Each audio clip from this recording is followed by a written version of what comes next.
Oi, meu nome é Fernanda, eu sou mãe, historiadora e pedagoga. E hoje eu estou aqui para falar com vocês sobre individualidade.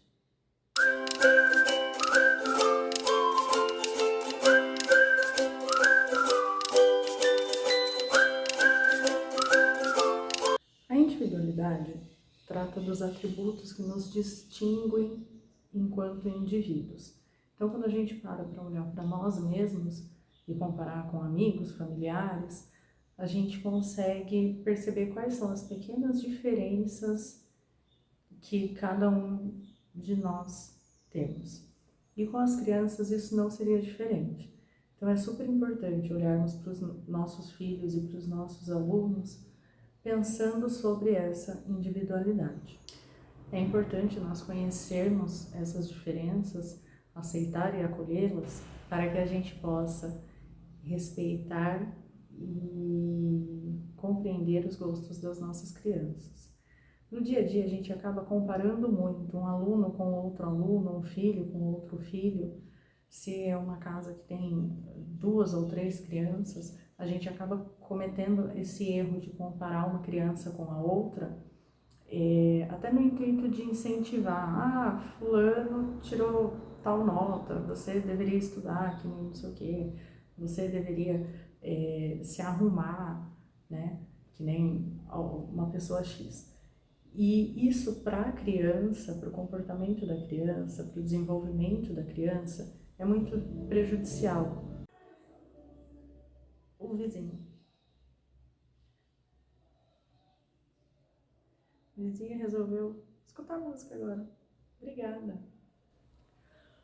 Bom, quando a gente começa esse processo de comparar uma criança com outra, ou até quando a gente se compara com outra pessoa, a gente cria um nível de estresse muito grande.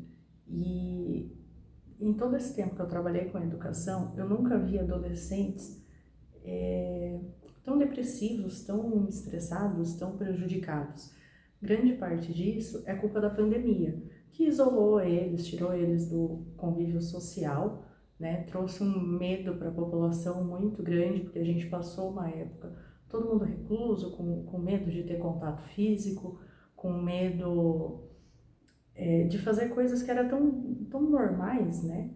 E no caso da criança, do adolescente, eles têm essa necessidade de ser aceito, eles têm essa necessidade de ser incluído na sociedade, né? É muito confuso para eles, porque eles são uma extensão dos pais em casa, né? Nós somos o espelho, e daí quando eles passam a frequentar a escola, eles conhecem outras crianças, com outros gostos, com outros costumes, e aí eles vão tentando se encaixar ali, ver o que concorda, o que não concorda. E é muito importante a gente já em casa respeitar a individualidade, mostrar para eles que ok, você ter um gosto, você gostar de uma coisa ou você gostar de outra coisa, e ensinar eles também a respeitar o gosto do colega. É claro que nós usamos a comparação sem intenção, né? Assim, sem querer. A gente não pensa em comparar propositalmente, né? E como eu falei antes, durante muito tempo, isso era talvez a melhor forma que eles achavam na época de incentivar alguém, né? De incentivar uma criança, um aluno. Nesse momento agora, dá pra gente perceber que isso não é viável. Então, poxa, se eu gosto de ter eu, quanto adulta, gosto de ter o meu comportamento, os meus gostos respeitados, por que que eu não posso fazer isso com a minha criança? O que que difere, sabe? Por que que o adulto tem que ser respeitado? O adulto que não gosta de barulho, ele é respeitado. Ó, tudo bem, poxa, eu não gosto de tal lugar. Ah, então a gente não vai em tal lugar, né? Mas a criança não, a criança a gente acaba forçando ela a passar por alguns processos, né? Por exemplo, o medo. A minha filha, recentemente, ela teve contato com um cachorro numa determinada situação e quem estava com ela naquele momento, depois virou para mim e falou que ela está desenvolvendo uma fobia de cachorro, porque ela estava com medo do cachorro naquela situação.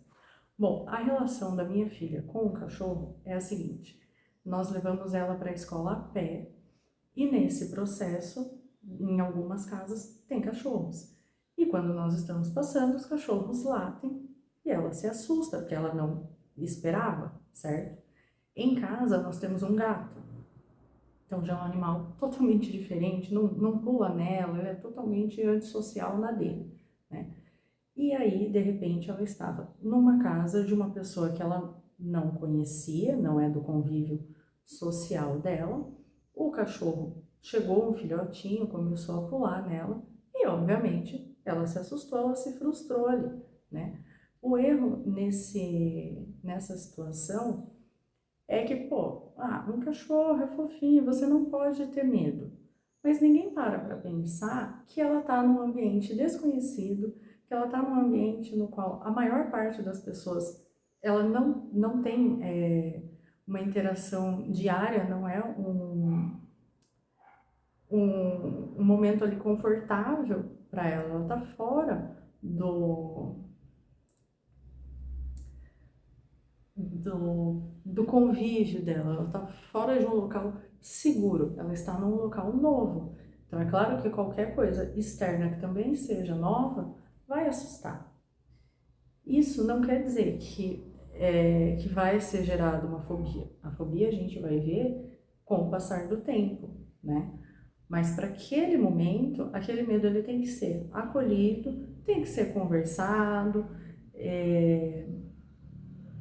você apresenta o cachorro para ela, até depois eu falei para ela, falei, filha, é que ele ficou muito contente de te ver, né? Ele era criança e ele começou a pular, falando oi, oi, oi, oi, oi. Outro dia fomos andar de bicicleta, o cachorro começou a latir e ela mesma já falou, ai mamãe, acho que ele tá feliz em me ver, entendeu? Então são coisas que são construídas, né? Mas a gente já compara que, mas cachorro é muito fofinho, ninguém pode ter medo de cachorro. Não, gente, ela é uma pessoa, ela é uma pessoa única. Logo, se ela é única, ela vai ter esses momentos de individualidade dela, que a gente tem que aprender a respeitar, a acolher e ensinar ela a respeitar e a acolher a individualidade do outro também. Agora, se eu tenho um medo, um gosto, alguma coisa que não é respeitada pela minha família, que não é acolhida pela minha família, como que eu vou poder passar ele numa escola? Se eu não sou respeitada dentro da minha casa, como que eu vou ter coragem para chegar para uma professora ou para chegar para um colega e falar, olha, eu não gosto disso? Então, o primeiro passo é dado sempre em casa. A hora que eu explico para minha criança, a hora que eu acolho, que eu aceito que ela é diferente, engloba vários termos, mas não de maneira pejorativa, entendeu? A gente tem que tirar esse negócio de que não se pode ser diferente, que o diferente é ruim. Não, o diferente ele não é ruim. Ele merece ser acolhido e aceito como todo mundo. Ela não tem que ser igual, né? Ela tem que respeitar o espaço dela. E ao passo que isso é passado para a criança e que ela sabe o lugar dela, que ela sabe que ela pode não gostar de banana, por exemplo, né? Ela chega na escola e fala que ela não gosta daquilo, né? E é muito mais fácil também dela respeitar a hora que um colega virar para ela e falar, olha, eu não quero brincar disso, eu não gosto de brincar disso. Então peraí, você não gosta de brincar disso, eu não gosto de brincar daquilo, então vamos achar uma brincadeira que nós possamos brincar juntos, né? Que nós dois vamos encontrar um interesse em comum. E assim, não se trata de, dentro de uma escola, você criar projetos individuais. Não, se trata de você perceber os sinais da individualidade de cada um, a história de cada um e trabalhar de acordo com aquilo, abrir espaço para aquela criança, para aquele adolescente, poder te contar a história dele e você conseguir acolher e trabalhar de uma maneira que, pensando naquilo, né? Então, por exemplo, eu trabalhei muito tempo com crianças numa comunidade que tinham estruturas familiares bem diferentes, né? Então, muito do comportamento das crianças na escola era reflexo do que elas passavam em casa. Às vezes um aluno, sei lá, dormia a manhã inteira e daí o professor, determinado professor, reclamava daquele comportamento.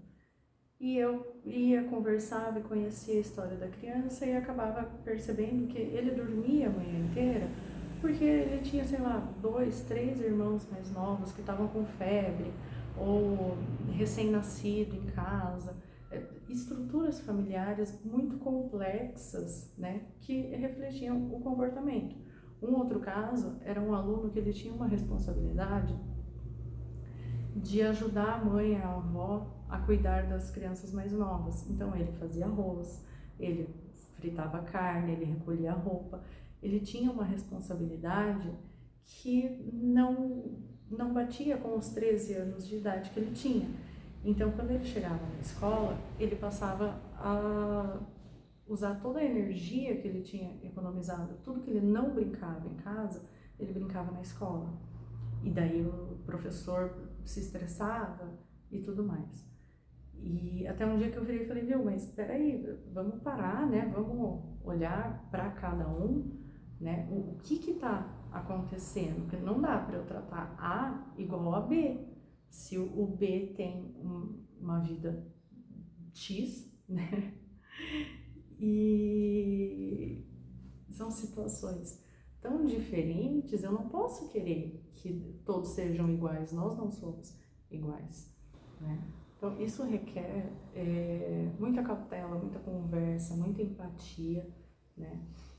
Aqui no estado de São Paulo, o sistema de ensino ele está sofrendo uma alteração, né? Então, as escolas estaduais, elas deixaram de ser conhecidas como escolas regulares e estão se tornando integrais, né? Então, os alunos passaram a ter mais aulas durante o dia e com um tempinho ali um pouquinho menor, né? Mas eles passam mais tempo dentro da escola. Junto com isso, o plano de ensino veio com o protagonismo juvenil. O protagonismo juvenil, ele consiste, o nome já diz, né? Do jovem ser protagonista do seu próprio ensino. Então, eles têm direito a escolher determinadas matérias, eles têm mais autonomia dentro da escola. Mas para eu passar essa autonomia, eu tenho que respeitar ela.